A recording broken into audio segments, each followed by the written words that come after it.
요한복음 10장입니다.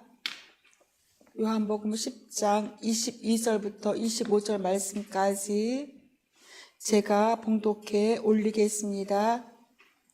예수께서는 예루살렘은 성전 봉헌절이 되었는데 때는 겨울이었다. 예수께서는 성전 경내에 있는 솔로몬 주랑을 거닐고 계셨다. 그때의 유대 사람들은 예수를 둘러싸고 말하였다. 당신은 언제까지 우리의 마음을 졸이게 하시렵니까? 당신이 그리스도이면 그렇다고 분명하게 말하여 주십시오. 예수께서 그들에게 대답하셨다. 내가 너희에게 이미 말하였는데도 너희가 믿지 않는다. 내가 내 아버지의 이름으로 하는 그 일들이 곧 나를 증언해 준다. 아멘. 이 시간에는 강전도사님께서 말씀 전해 주시겠습니다.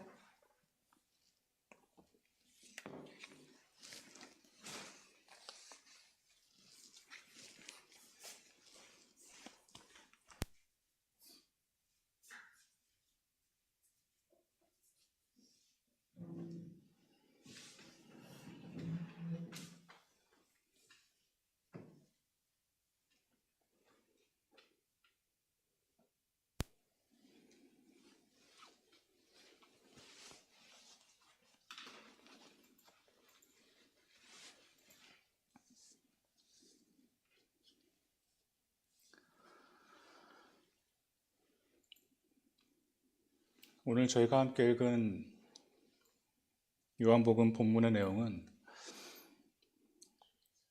성전 봉헌절에 있었던 이야기입니다.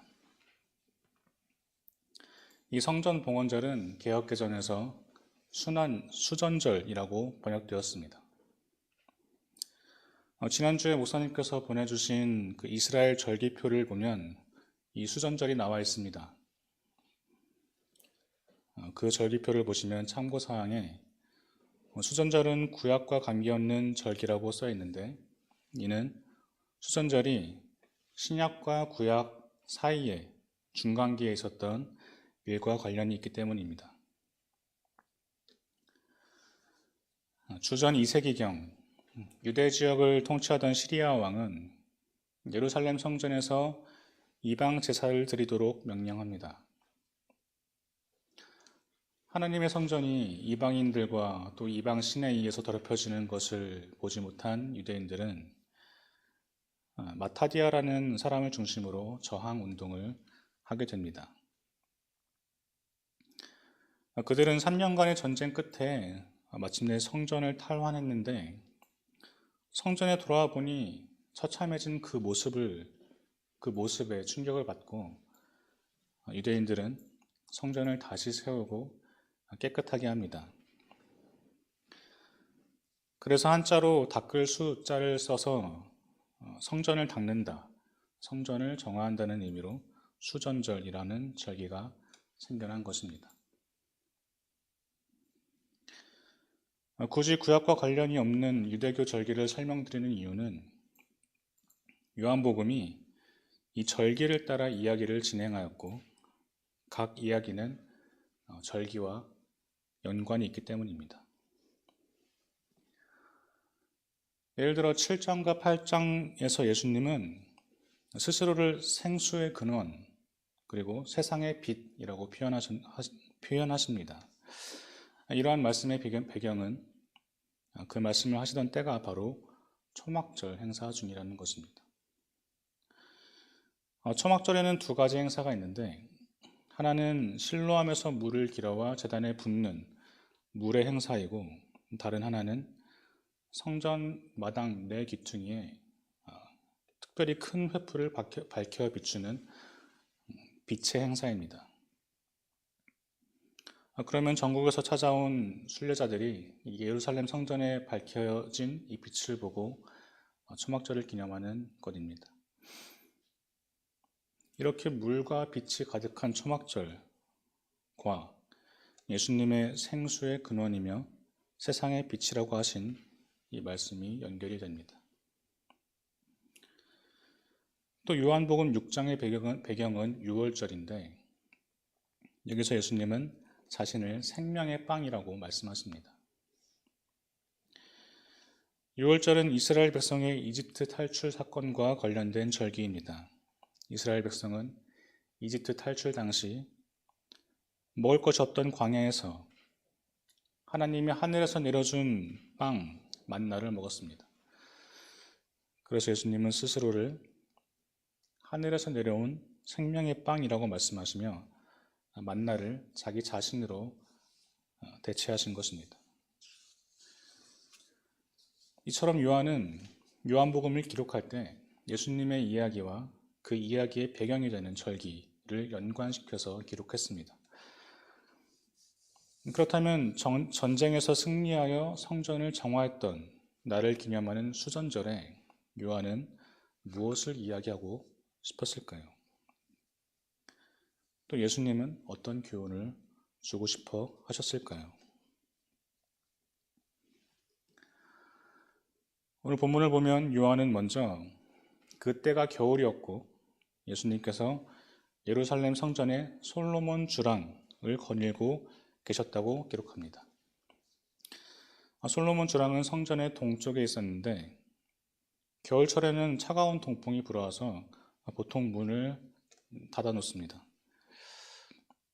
이 주랑은 기둥이 여러 개 세워져 있는 긴 복도가 있고 또 마당이 있어서 많은 사람들이 모여서 토론하고 서로 가르치는 자리이기도 합니다. 게다가 지금은 수전절 축제이니 아마 평소보다 많은 사람들이 이 솔로몬 주랑에 모여 있었을 것입니다. 그런 장소를 거닐고 계시던 예수님께 갑자기 사람들이 예수님을 둘러싸고 질문하기 시작합니다. 당신은 언제까지 우리의 마음을 졸이게 하시렵니까? 당신이 그리스도이면 그렇다고 분명하게 말하여 주십시오. 그들이 우리의 마음을 졸이게 한다라고 한 이 표현은 비슷한 다른 표현들보다 더 강한 표현입니다. 이 말을 직역하자면 언제까지 우리의 생명을 괴롭힐 것입니까? 라는 말입니다. 예수님이 정말로 그리스도인지 아닌지 하는 문제는 이 유대 사람들에게 생명을 괴롭힘 당하는 것과 같은, 우리말로 피를 말리는 것과 같은 문제였음이 분명합니다. 그들 생각에 만약 예수님이 내가 바로 그리스도이다 라고 말만 한다면 자기의 생명이고 재산이고 바치면서까지 따를 수 있을 것만 같은데 예수님께서 그 한마디를 하지 않으시고 언제나 두루뭉실하게 넘어가시니 그들로서는 정말 괴로운 일이 아닐 수 없었습니다. 그들은 예수님께서 먼저 자신이 그리스도임을 말하길 기다렸습니다. 예수님이 내가 바로 그리스도이다 라고 하면 믿습니다 라고 할 사람들도 분명히 있었습니다. 그러나 주님은 직접적으로 자신이 그리스도라고 하시지 않습니다. 주님은 단지 베드로에게 그리하셨던 것처럼 너는 나를 누구라 하느냐라고 질문하십니다. 베드로는 예수님의 이러한 질문에 주님은 그리스도이십니다라고 고백했습니다. 이처럼 참된 믿음이란 예수님이 내가 그리스도이다라고 하면 따라서 믿습니다라고 하는 것이 아니라 예수님은 나의 그리스도이십니다라고 먼저 고백하는 것입니다. 예수님께서는 우리가 당신이 정말 하나님이십니까? 당신이 정말 나의 구원자 그리스도이십니까? 라고 질문하는 것이 아니라 주님, 당신은 나를 구원하실 그리스도이십니다. 라고 먼저 고백하기를 원하십니다. 그리고 우리가 그렇게 고백할 때 주님은 우리에게 와서 그리스도가 되어주십니다.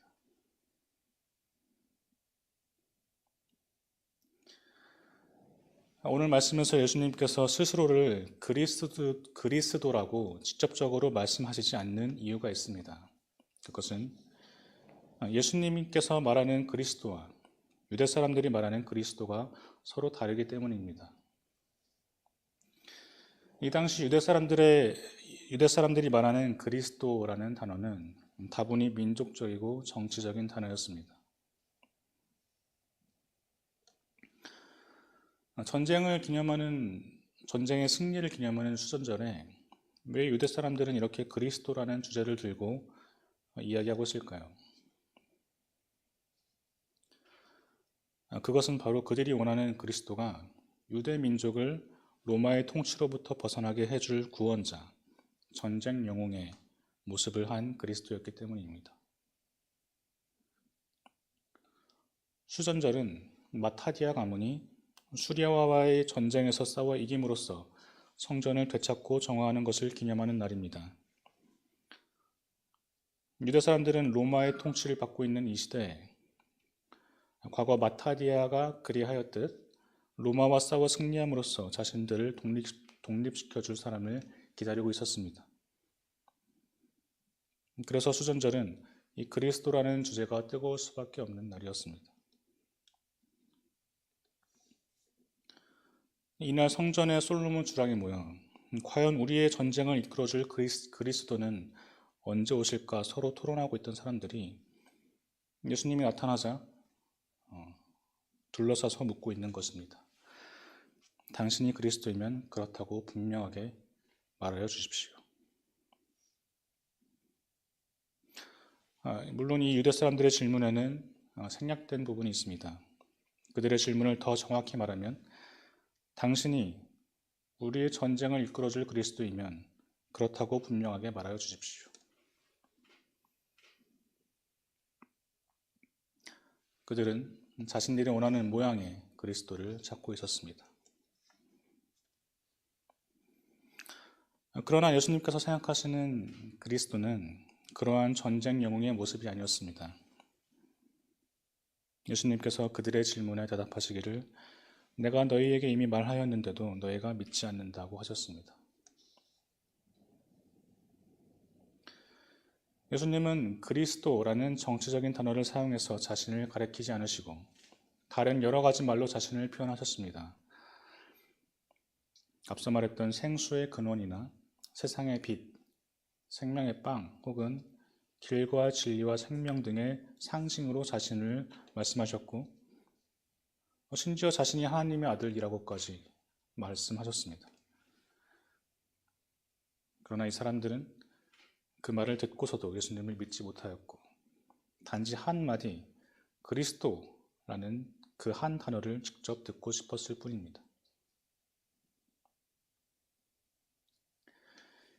이제 예수님께서는 그들이 그토록 바라는 그리스도가 그 실제로 어떤 모습인지를 말씀하십니다. 25절 후반부에 내가 내 아버지의 이름으로 하는 그 일들이 곧 나를 증언해 준다고 하였습니다. 예수님은 사람들에게 그리스도라는 단어에 얽매이지 말고 내가 무슨 일을 했는지를 보라고 하십니다. 예수님께서 무슨 일들을 하셨을까요? 많은 일들을 하셨지만 오늘 본문과 같은 질문을 했던 세례 요한의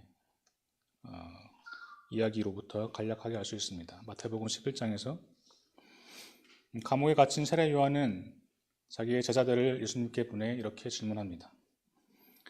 오실 그분이 당신이십니까?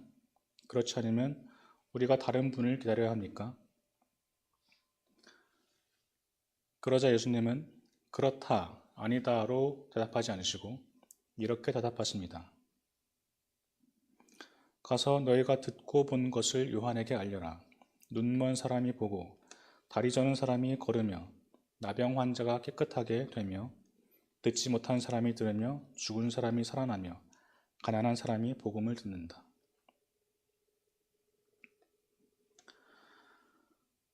결국 예수님이 말씀하시는 그리스도는 지금 예수님을 둘러싸고 있는 사람들이 생각하는 그런 모습이 전혀 아니었습니다.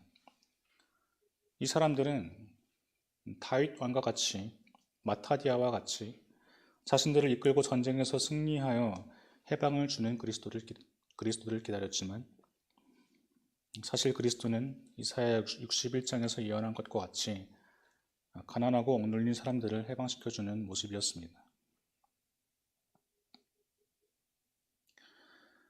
이러한 모습의 그리스도를 그들은 받아들이지 못했습니다. 오늘 본문 이후의 내용에서 알 수 있듯이 그들은 예수님이 그런 일들을 한 것을 이미 알고 있었지만 그 일들로 예수님을 믿지는 않았습니다. 오히려 자신들이 기대하던 그리스도의 모습을 하지 않은 예수님을 돌로 치려고 했으며 나중에 결국 십자가에 못 박기까지 하였습니다.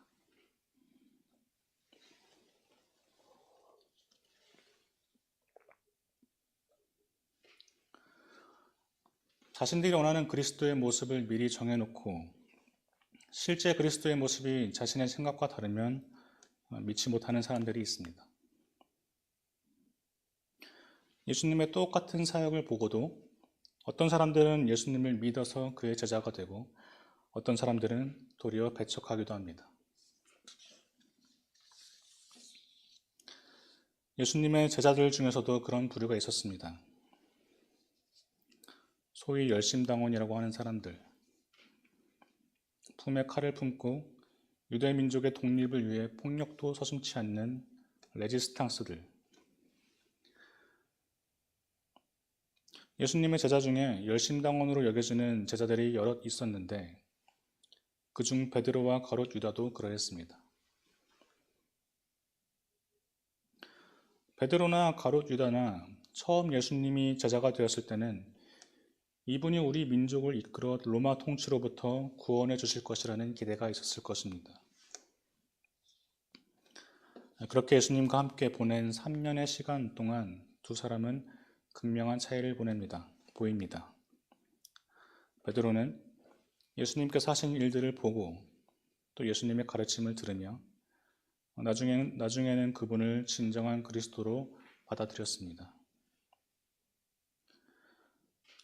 결국 예수님께서 보이신 모습이 자신이 생각한 그리스도의 모습과 달라도 베드로는 당신은 그리스도이십니다라고 고백할 수 있었습니다.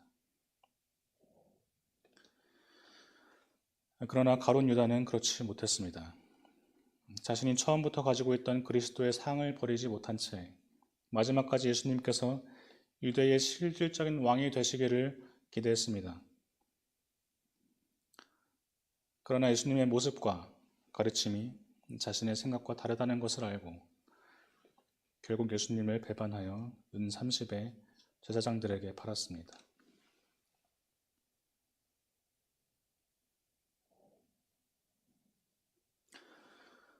그 누구보다 그리스도를 기다렸으면서 눈앞에 그리스도를 보지 못한 사람들,